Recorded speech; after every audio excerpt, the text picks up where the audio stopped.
I guess. तो पिछले video में हमने डिस्कस किया था रेजिस्टेंस इन पैरेलल, और हम किसी भी सर्किट का जिसमें दो या दो से ज़्यादा रेजिस्टर्स पैरेलली कनेक्ट हो उसका हम इक्विवेलेंट रेजिस्टेंस कैसे निकाल सकते हैं। हमने डिस्कस किया था concept of distributed current, concept of constant voltage.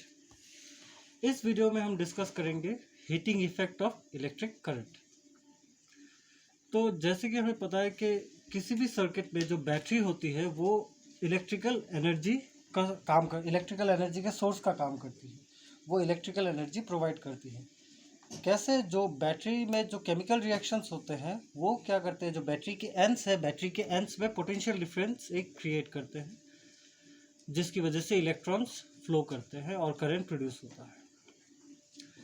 अब बात आ जाती है कि जब यहाँ एक पोटेंशियल डिफरेंस क्रिएट हो रहा है तो वहाँ एनर्जी क्रिएट होगी क्योंकि वर्क डन होगा।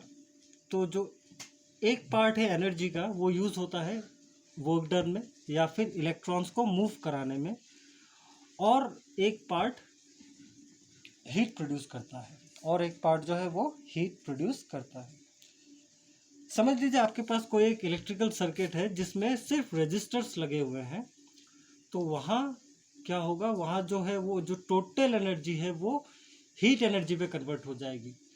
जो हमारी टोटल एनर्जी प्रोड्यूस होगी वो टोटल हीट एनर्जी में कन्वर्ट हो जाएगी, वो डिसिपेट हो जाएगी, निकल जाएगी। तो अगर हमारे पास एक सर्किट है जिसमें आई करंट फ्लो कर रहा है through the resistors of resistance R, और पोटेंशियल डिफरेंस है हमारा V, उस पोटेंशियल डिफरेंस की वजह से Q amount of charge flow करता है इन टाइम T। तब हमें पता है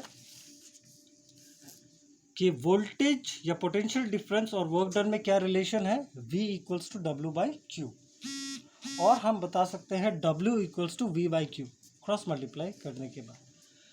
फिजिक्स में क्या होता है, work done is equivalent to energy, क्योंकि आपके पास जितनी एनर्जी होगी आप उतना ही वर्क करेंगे, उतना ही काम करेंगे। So work done is equal to energy, और E equals to VQ।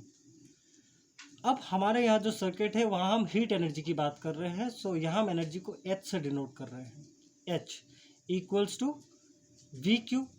Q हमें करंट पता है, करंट हम कैसे डिफाइन करते हैं, rate of flow of charge per unit time. I equals to Q/T। तो Q क्या होगा, I इंटू टी। तो यहाँ मैंने वही लिखा है Q की जगह IT। सो जो हीट एनर्जी प्रोड्यूस होगी वो कितनी होगी, जो voltage into current into time. अब ओम्स लॉ से हमें पता है V क्या है, V इक्वल्स टू IR।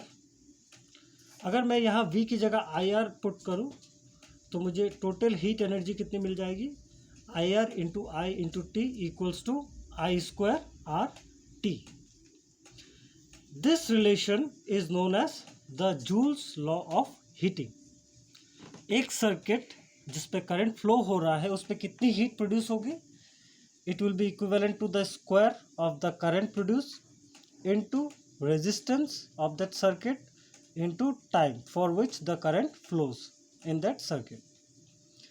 अब इस हीटिंग इफेक्ट का या इस हीट एनर्जी का हम कैसे इस्तेमाल कर सकते हैं फॉर प्रैक्टिकल एप्लीकेशन। ये जो हीट एनर्जी प्रोड्यूस होती है वो एनर्जी हम यूज़ करते हैं to generate light in electrical bulbs. क्यों, हमें पता है कोई भी मेटल को अगर आप बहुत ज़्यादा गर्म करेंगे तो वो लाइट एमिट करती है। जो बल्ब में क्या होता है, हम जो फिलामेंट होता है वो हम टंगस्टन यूज़ करते हैं, वो एक मेटल है, और टंगस्टन हम इसलिए यूज़ करते हैं क्योंकि उसका मेल्टिंग पॉइंट बहुत ज़्यादा है, दैट इज़ 3380 डिग्री सेल्सियस। तो वो बहुत ज़्यादा टेम्परेचर या बहुत ज़्यादा हीट सस्टेन कर सकता है, वो मेल्ट नहीं होगा। और जब हीट प्रोड्यूस होगा वो हीट क्या, उस हीट की वजह से क्या हो जाएगा, जो बल्ब है वो ग्लो करेगा, क्योंकि उसमें से लाइट एमिट होगी। अब एक इम्पॉर्टेंट टॉपिक या एक नोट मैं आपको बता देता हूँ कि इलेक्ट्रिकल बल्ब्स में क्या होता है कि हम नोबल गैसेस यूज़ करते हैं to fill the bulb. Like argon, helium, इस तरीके के नोबल गैसेस हम यूज़ करते हैं।